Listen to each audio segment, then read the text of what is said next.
Hello guys, আপনারা ভালো আছেন? আমি ভালো আছি। আজ সকালবেলা কালকে আমার দাদা একটা দুটো তিনটে চারটে পাঁচটা ছটা সাতটা পুকুর থেকে 7টা কই মাছ ধরেছে। ঝিরি ঝিরি জলে টেনে এই কই মাছগুলো বেয়ে বেয়ে উঠেছে, পুকুরের গা ধরে দিয়ে গেছে। এই মাছগুলো কী করা যায়? তেল কই করব, বা আপনাদের এটা কি দিয়ে রান্না করলে আরও ভালো হয়।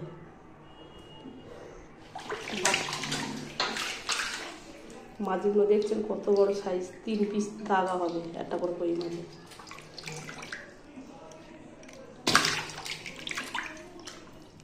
কই মাছগুলো একটা কই মাছ 3 পিস করে দাগা হবে। 1 2 3 4 5 6 খানা কই মাছ দিয়ে গেছে।